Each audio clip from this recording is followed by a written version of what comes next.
Hello everybody and welcome back to the channel. I am Baltmatrix and today we are taking a look at Transformers Studio Series 86 Leader Class SNARL. This is the fourth Dinobot.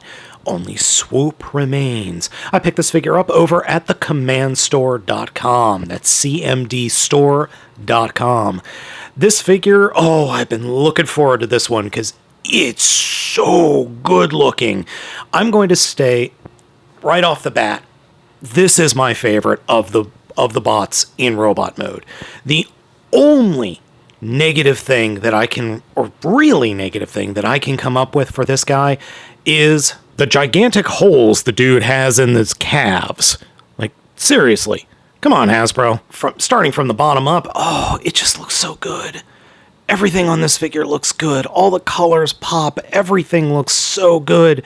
That is one beautiful Autobot symbol. And that head sculpt. Oh, that doofy head sculpt. How can you not love this? I mean, it's so good. And speaking of so good, he comes with a sword. Not a gun, but a sword.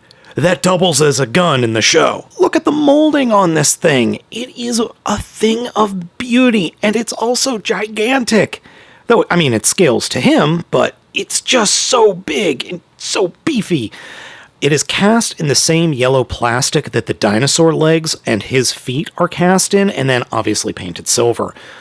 It's so good. And I mean, look at that molding in the middle. It's like something out of Star Wars. It really feels like something out of Star Wars for some reason. Hell, the whole sword looks like it could be a ship from Star Wars. Standing with his dino buddies, he fits in perfectly. The coloring of the gray, the red, the black, and the gold is carried between him and all of the other figures in some capacity. The only major difference, obviously, is the fact that he comes with a sword, which doubles as a gun instead of a gun. And for those of you wondering why I'm saying it doubles as a gun, in the show, he used to point his sword at the bad guys and shoot lasers out of it, a la GoBots and their fists. Like all Dinobots before him, he comes with a backdrop. It is the exact scene for when we are introduced to Ultra Magnus and some of the other Autobots to transform Autobot City. It's okay, I for one am getting very tired of these backdrops. They were a good novelty at first, but now I would rather money be spent elsewhere, like paint and maybe some engineering. This is probably only a couple of cents, but over the course of, say, 50,000 figures, it adds up. Now, Mr. Dynamite here has some excellent posability for his size. Head is on a ball joint and does wiggle about and can look down a little bit and look up a little bit, and obviously the swivels. And then speaking of swivels and hinges, we've got ratcheting in the shoulders for forward and back, a hinge for in and out, then another swivel just above the elbow bends over 90 degrees, fists do articulate freely. The figure has a torso swivel that is surprisingly tight, and speaking of tight are the legs. I don't know if you could hear that, but there are ratchets in there. And then a hinge for in and out, then a swivel for the thigh, bend at the knee is ratcheted and goes a little bit over 90 degrees, and then the feet. And the feet are a little weird because the feet are actually made up of two separate pieces. This piece, where my finger is, and then this back piece. They have plenty of movement and plenty of 90-degree rocking action, but they do come apart a little bit too easily for my taste. It's not the end of the world. It's fine. It's just something you should be aware of. Something that I do find odd are these feet. They're hollow and they don't look great, but those are the dino feet, and they're a different color plastic than the rest of the figure, except for one other spot, and that's his robot feet. Those robot feet are the same color plastic as those dino feet on the back of the forearms. And yes, that is a dinosaur front leg there. In the robot leg, it's the same color as the other legs. The figure does possess a flight stand peg in the patootie, but this thing's so big, none of my flight stands are big enough to actually make him look like he's flying. Not that he did any of that in the movie. Yeah, that's the one thing about Snarl that I've always found funny. He only shows up 3, maybe 4 times in the movie, no speaking roles, he's just there in the background or painted in somewhere. He shows up, disappears for like 20 minutes, and then shows up again and disappears again. You know what? Considering how the movie goes, I think that's smart, Snarl. You're probably the smartest of all the Dinobots in that respect. He sort of passes the chair test, Not really. It doesn't sit all that well. Man, I wish... We need an Autobot chair. We need an Autobot chair. Come on, third parties, give me a chair. Snarl's transformation is significantly different from the other Dinobots in that, well, it's just different. So, to start off with, come to the forearms and bend the forearm up, grab the bottom of the dino foot, wiggle out the dino foot from underneath the forearm. This joint, very tight. Then you can flip the robot hand up into the forearm, and then the entire lower arm will collapse and peg into the shoulder like that. And then just stick the dino foot all the way up. Now, the one side, the right side, works fine on mine. The left side is a little bit problematic because if I'm not very careful, the foot is just going to fly right off the peg.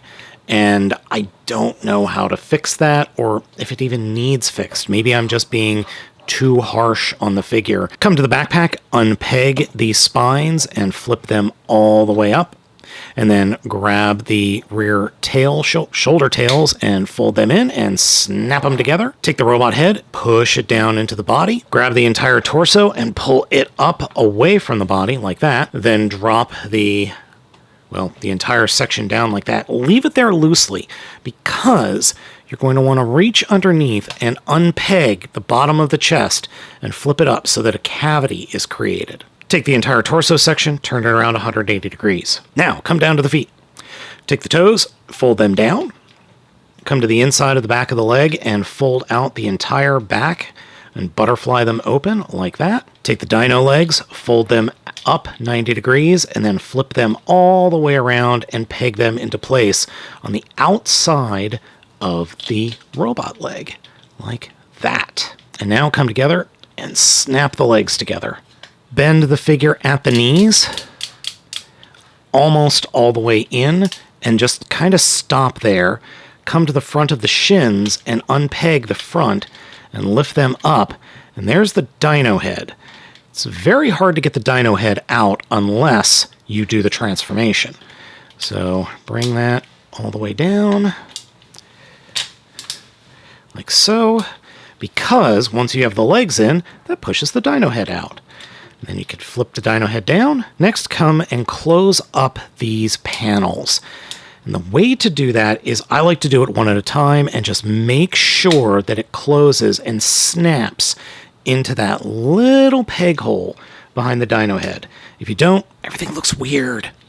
And then re-push everything together, push the feet down, and you're going to have to futz with it in order to make sure that the robot feet go underneath the chest, and then push the front of the dino part back.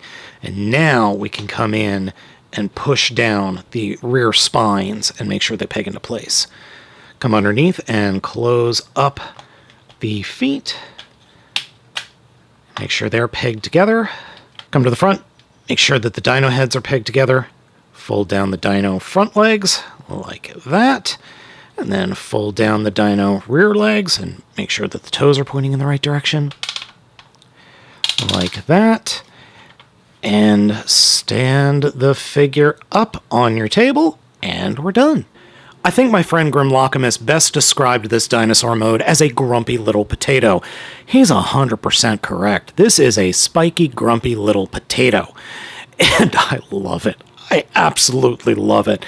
No, a Stegosaurus didn't really look like this in real life. I don't care. This is the best Snarl we've ever gotten. Hands down. Yes, it is a grumpy little potato, and I love him. But you should all be careful because this grumpy little potato has a built-in potato masher. Ask Thag how he feels about that. In alt mode, the only posability the figure has are the legs at the upper hips, the lower foot, and then this joint right here, these two joints, and then the joint that opens and closes the mouth. His head isn't really posable because of the nature of the transformation. I would have loved it if it could look up a little more. It can't, unfortunately. Weapon storage is present in Dino mode. The sword pegs into two little pegs that are just underneath the head, and it fits there with no problem. You can put it on the top of the figure, though. I mean, I get the appeal, but I don't think it works. But the 3.5 mil ports definitely hold guns, so there is that. Aw, little armored up Stegosaurus. I don't know why, this gives me a Dino Riders vibe for some reason. And before you ask, yes, a gorilla can ride him. He's not going to move very fast, but a gorilla can ride him. Snarl also looks really good when paired up with his other dino buddies. I'm just patiently waiting for Swoop now, and then we'll have all 5 of them, and I will be a very happy Bolt. These are all just really good figures, and they've made me ungodly happy. Overall, Studio Series Snarl is a ton of fun and definitely worth having in your collection, especially if you're a G1 fan.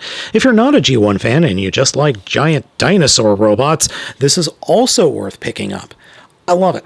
I absolutely love it. I'm just stoked that we got it finally, and we're going to finish out the year with Swoop, hopefully, and then we'll have all the Dinobots in the size class and the figures that we've always wanted these Dinobots to be in.